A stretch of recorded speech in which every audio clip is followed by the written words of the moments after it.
Hi, everybody. Thanks for jumping on Wealth Protector TV. Really excited to have Doug Roberts with me today, who is the president and founder of Rocket Leaders, which is a C-suite consulting firm to executives and entrepreneurs across the country. Also, Doug is a Vistage chair leading a group of owners, and Vistage being the world's largest peer-to-peer advisory group. Doug, welcome. Can you hear me okay? I can. Thank you. Good to be here, Paul. Yeah, well, I just want to jump right into this because you have your thumb on the pulse of what's going on with a lot of leadership, yourself included, with the Hmm. current financial crisis. Right, Everybody's impacted. Yeah, it's a big deal. And so I right. wanted to get input from somebody who's on the front lines. What are you seeing? And then what are the action plans that you think owners and entrepreneurs should be putting in place to get out of this and come out on the other side? I'm working with 25 plus CEOs and business owners of small to medium businesses, whether it be individual coaching or as a part of my Vistage group of 18 plus CEOs um, who get together on a monthly basis. In this case, we're getting together on a every other day basis, Right. as we use the remote uh, vehicles that we have, in front of us. And Uh, Doug, are these CEOs in different industry groups? Thank you. These are CEOs in all different types of industries. And so I have a lot of exposure to what's going on in the market right now. I would say I would put my CEOs into three buckets, Paul. One, those companies who are, are trying to survive.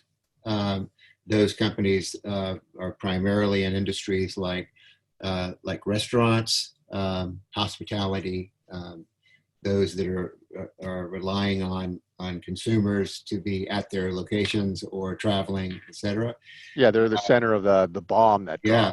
dropped. The other, the second category would be those that are doing okay. They're hanging in there and they're just planning for the next month.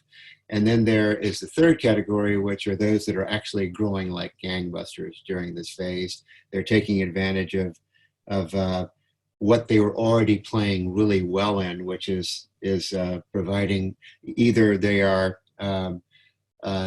already remote and all of their workers were remote, and or they're providing things that people want now, uh, primarily marketing, online marketing.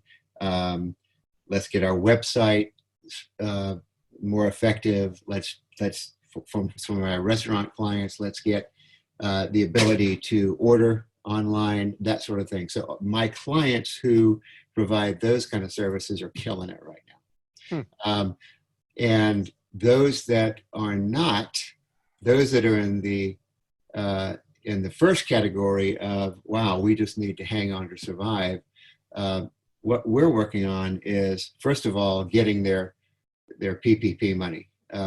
That is first and foremost what we have been working for the last 4 weeks is just to make sure that they qualify for and have those funds, and that has not been easy for any No, small business in this country.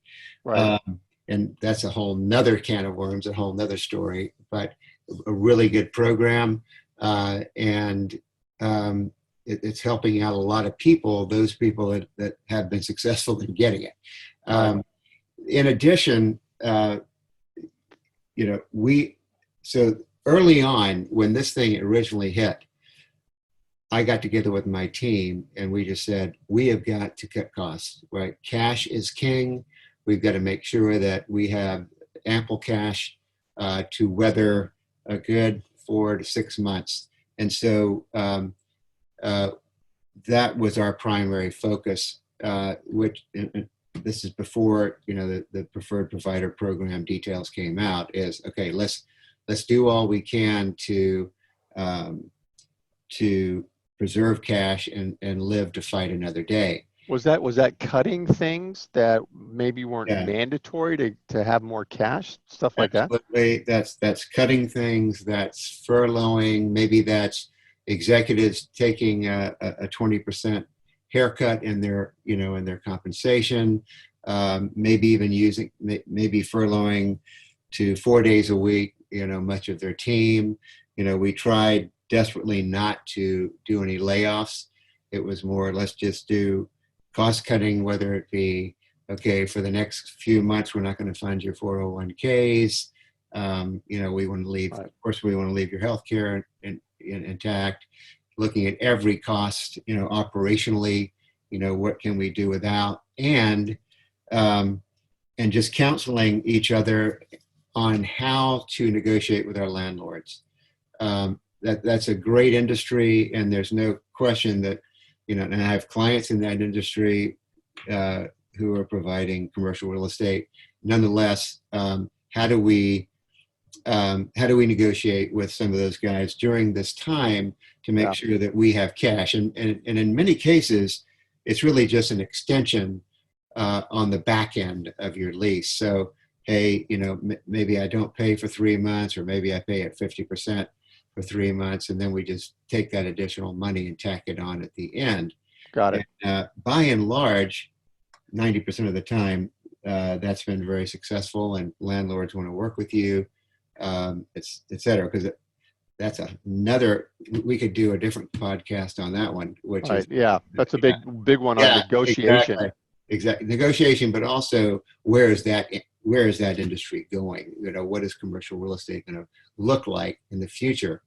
And so that, so the cost cutting, the negotiation of fees, making sure that you are on top of your accounts receivable, and just having a plan for collecting and working with your clients in that regard, but at least have a very intentional plan, because that's cash. That's Yeah. cash coming in. So that's what we originally were working on. Then we turned our attention to taking advantage of the government loan programs out there. And that was Preferred Provider Program primarily, EIDL as well. But at the end of the day, the Preferred Provider Program was really the way to go. That's the That paychecks. was That's the paychecks plan. paycheck, Yeah. protection plan. And so interestingly, and you well know this, Paul, the landscape kept moving on us, right? What are the rules? What aren't the rules? It was really important to have folks like your firm to help us to understand all that. You guys were invaluable in that regard. And it's still going on, right? And the result has been that I would say 10% of my clients have returned their money, right? Oh, is that right? If, and we're talking about millions of dollars, they, a couple of them had applied and then decided, no, I really don't need it. Other people need it more than I do. Mm-hmm. A couple of them were, having seen some of the later news about, if you really cannot show that you have a need for this money, there might be some criminal charges brought against you. Right. So that got their attention. And because those that took it under that auspice, took it under the auspice of, hey, I don't need it now, but in 3 to 6 months when the shoe really drops, I'm going to need it. Right. But having seen, some of the later,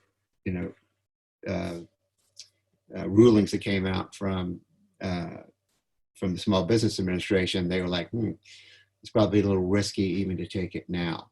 Yeah. So you got that going on where they got through the loans. Now, is it executing on the plan? Are your owners Yeah. thinking, okay, I'm going to come out of this, and now here's my plan for when I go back to work. Is that where you're at now?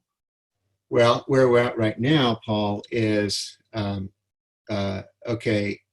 What is our team going to look like? So now I've gotten this money. So how do I spend it? Right. So, Right. um, when I come out of this, I may look different. So the jobs that I had going into it might well be different from the jobs that I need coming out of it and getting through it. So Interesting. how do I spend that, and continue to keep my payroll, at the levels I need to qualify for it being a grant, for PPP being a grant versus a loan. How do I continue to do that while at the same time hire maybe different, different kind of workers I need if I can't retrain the workers that I have. And Doug, are you Mhm. getting one-on-one with your owner clients, kind of rolling up your sleeves and just working real closely with them on this? Yeah, so it's a combination of my working one-on-one with them, Paul, and the group getting together and just sharing ideas. Yeah. Uh, in addition to the help from you guys, Vistage, the Vistage network is phenomenal. Yep. So the Vistage website had all of these curated experts, talking about, whether it's from the Small Business Administration or you guys, et cetera, talking about, all of the considerations you need to have. Plus, we had sponsored at Vistage a network of information sharing. So there'd be like, 30 emails a day on this. Hey, has anybody applied? I can't seem to get a loan at XYZ Bank. Where else should I go? Just a number of different Right. questions like that. Where do I get PPE equipment? Where do I get, et cetera? So that's been invaluable.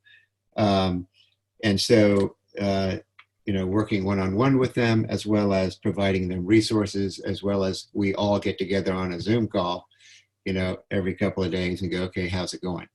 God, it's phenomenal the way you describe that because, Yeah. we're in unprecedented times and these businesses are worried about staying afloat. It's great to have you as a resource, your group, of CEO peers, and just seems like all of you are just on it, getting in the gutter, solving issues, Mhm. and getting out of this thing.